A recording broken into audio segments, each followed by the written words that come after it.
There are people who used to live not too long ago, they used to live a desert life. They used to be Bedouins, shepherds, lived under the sun. Their castle was a tent. And then they came into wealth. And when they come into wealth, they become like, they make Fir'aun look humble, man. They have this, like, God complex. Like, I met somebody, amazing, someone in the Muslim world, very wealthy man. Just ran into him at the airport. He just recognized me. And ala YouTube? I was like, yeah. We started talking. And I was on my flight back to America, and he asked me where I'm from. I said, I'm from America. And he said, oh, those guys, they're our servants. What? Excuse me? And he explained himself to me. He said, you know, they make our cars, they make our phones, they make our watches. Look, American watch. They serve us.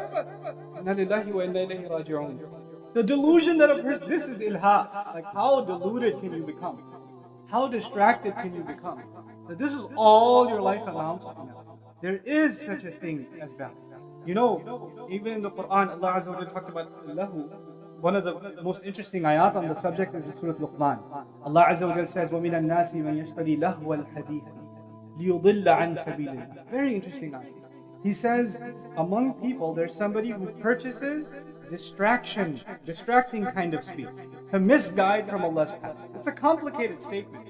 First of all, he purchases distracting kinds of speech. And why does he purchase it? To misguide from Allah's path. Now what does this all mean? Ibn Abbas radiallahu ta'ala anhuma interpreted that ayah as music. Okay, so he said distracting speech is what? Music. And some have looked at that and said that as a result music is haram, etc.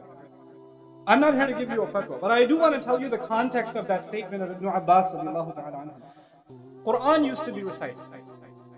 People used to get affected by the Quran. The Quraysh could not come up with any alternative. So they came up with a strategy. لا تسمعوا لهذا القرآن وألغوا فيه لعلكم تغلبون. Don't listen to this Quran. Create distraction when it's being recited so you can win. So you can dominate. So they paid women to sing and do like a in the middle of the street concert. So anybody who was listening to the Quran say, hey, there's a concert happening. And they just go there and start listening to the songs. The Quran comments on this entire story and says, among people, there is someone who purchases distracting speech so they can misguide from Allah's path.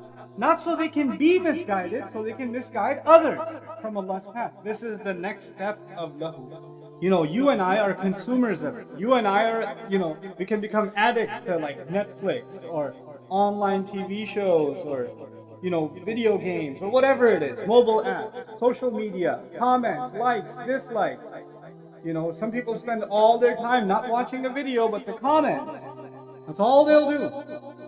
But you know, you're the consumer. But there are those who created this to keep you busy. They keep you busy. I don't want to go too long on this subject, but I do want to say one thing that is close to my heart. That hurts me a lot.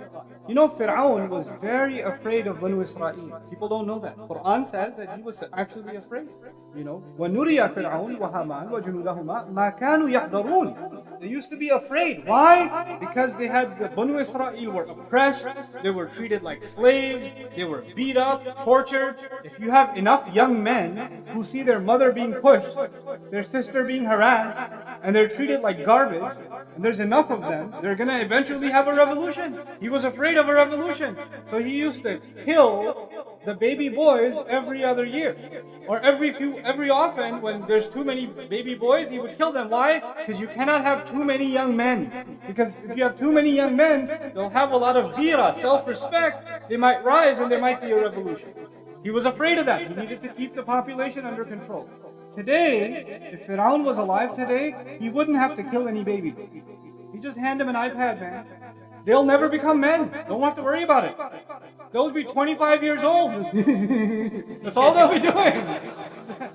They're not going to know anything about justice or equality or making their society a better place or contribution or thinking about, you know, how Allah has given them talents that are supposed to be used for something greater than themselves. They're never going to think about that stuff. They're just going to be lost in their PlayStation 4. And the next trophy they